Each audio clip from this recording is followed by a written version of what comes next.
Next on the news, a fallen firefighter now being remembered by the people he served. He is known as the silent hero. New York City firefighter Stephen Pollard died in an accident back in 2019. Now his alma mater is honoring his legacy with a scholarship. I'm Katie Vasquez, and I'll have that report tonight on Currents News.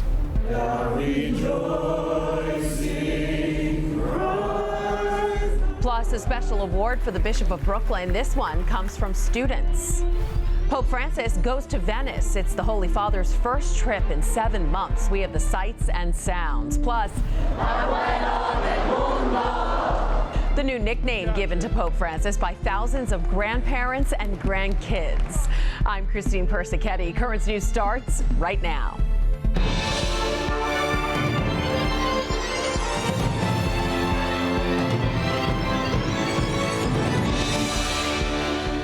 He made the ultimate sacrifice, but his legacy lives on. Firefighter Stephen Pollard died 5 years ago while responding to a car crash on the Belt Parkway. But at his alma mater, St. Edmund Prep High School in Sheepshead Bay, there's a new scholarship in his name, proving the people he served still remember the man they called the silent hero. Currents News' Katie Vasquez has that story. A sea of New York City's bravest came out to honor him. A community coming together to mourn Marine Park resident and firefighter Stephen Pollard. In 2019, Stephen died tragically while responding to a call on the Mill Basin Bridge. He fell between the gaps as he tried to rescue victims of a car crash. 8-1 right? Yeah. Now, 5 years later, his legacy lives on thanks to the firehouse he served. They've created the Stephen H. Pollard Memorial Foundation, which awarded a scholarship with a $150,000 gift in his name to students at his alma mater, St. Edmund Prep. He'd be very happy to be awarding a scholarship at his own high school. He took great pride in going to this place. These two juniors, Sierra James and Zaire Hope, were this year's recipients, a choice Principal Allison McGinnis says was evident once she heard about the scholarship. More and more people were writing about Sienna and Zaire, and we saw this pattern that was emerging. Both are actively involved in sports and extracurriculars, just as Stephen was. But they also share his quietness, a trait Sienna and Zaire say doesn't mean they don't give it their all. For people who are hardworking, and it kind of, not that it goes unnoticed, but you're not like the loudest. He was quiet, but he did just enough to get recognized. He was an amazing student, amazing athlete, all around a great person. Half of their senior year tuition, $7,500, will be covered by the scholarship. But they say just being compared to the man known as the silent hero is its own reward. I was really honored to know that so many people felt that I showed characteristics of myself in him. It tells me that I'm living on his legacy. This is an endowed scholarship, meaning students for years to come will benefit from it, ensuring that Stephen's legacy lives on. In Sheepshead Bay, Katie Vasquez, Currents News. A group of future student leaders thanked their leader, Bishop Robert Brennan.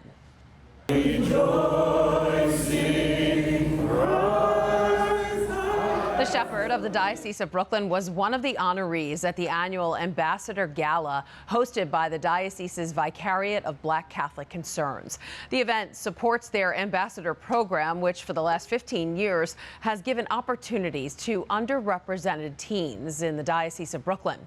They provide young leaders with mentorship programs focusing on entrepreneurship, college readiness, and community building. This year, the group hopes to go on a mission trip to Africa. Now to the Vatican, where the next part of the Synod on Synodality is happening. 300 parish priests are meeting outside of Rome for 4 days of discussion. Starting on Monday, pastors from around the world are gathering to share their stories. They were chosen by their bishops or by Eastern Catholic synods to address the question of how to be a local synodal church on mission. The meetings will culminate in an audience with Pope Francis on Thursday. Over the weekend, the Pope took a day trip to Venice. Pope Francis met with artists, prisoners, and young people and had encouraging words for them all. Pope Francis greeted young people from a boat on the Grand Canal of Venice as he made his way to the Basilica of St. Mary of Health, where the Holy Father told the crowd of 1,500 to resist negative thoughts. You have to be aware of one's own value. Ti ricordi che per Dio non sei un profilo digitale, ma un figlio. Non sei un profilo digitale, ma un figlio, che hai un padre nei cieli e che dunque sei figlio del cielo. E non è facile, ma è il segreto. Sì, il segreto di grandi conquisti è la costanza. From perseverance to hope, that was the message Francis brought to the inmates of a women's prison. Non chiudere la finestra, per favore, sempre guardare l'orizzonte, sempre guardare il futuro con la speranza. The main reason for the Pope's visit to Venice was the Art Biennale, an international exhibition. He met with some of the artists at Venice's Church of Santa Maria Maddalena. And finally, the Holy Father celebrated Mass in the heart of Venice, St. Mark's Square, where he spoke about the many challenges the floating city faces, including climate change, which affects the lagoon's waters, the fragility of the buildings, and properly managing tourism. Venezia è un tutt'uno con le acque su cui sorge e senza la cura e la salvaguardia di questo scenario naturale potrebbe perfino cessare di esistere. The city of Venice was on the verge of being placed on a UN agency's list of endangered monuments. Since the 1950s, the city has lost hundreds of thousands of its residents, many driven away because of excessive tourism.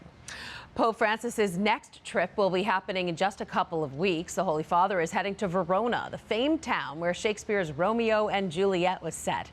During the May 18th day trip, the Pope will attend a gathering called the Arena of Peace, a meeting organized by church and civil society groups. Pope Francis will also meet with prison inmates and celebrate Mass at Verona's stadium. And when he gets there, the faithful can call the Pope by his new nickname. It was given to him during a special audience on Saturday. Volevo farle una sorpresina, Santità. Siete pronti? Siamo pronti.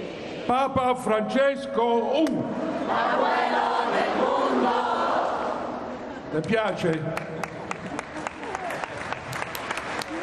For the first time, the grandfather of the world met 6,000 grandparents and grandchildren in Paul VI Audience Hall in an event organized by the Italian Old Age Foundation. The Holy Father spoke about the importance of listening to the elderly as they have experienced hard times in life. Perché hanno vissuto tanti anni e hanno tante cose da insegnare. Ad esempio, quanto è brutta la guerra. Io tanto tempo fa l'ho imparato proprio da mio nonno, che aveva vissuto il 14 al Piave, la prima guerra mondiale, e che con i suoi racconti mi ha fatto capire che la guerra è una cosa orribile. Pope Francis also shared that his grandmother instilled the faith in him. Wow. That is this Currents News Update. I'm Christine Persichetti. Thank you for joining us because we are putting your faith in the news. Before we go, one final look at Pope Francis's trip to Venice. Hope to see you again next time.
His faith is not an act. Portraying Jesus in a Stations of the Cross dramatization is just one way this parishioner serves St. Matthew's Church in Crown Heights. It just feels great to come somewhere for the moment, enjoy people on the same page, on the same level. This moment of bliss, there's this moment of love, there's this moment of calmness that doesn't exist much on the outside. How Kevin Adamar makes up the pulse of the parish. Wednesday on Currents News.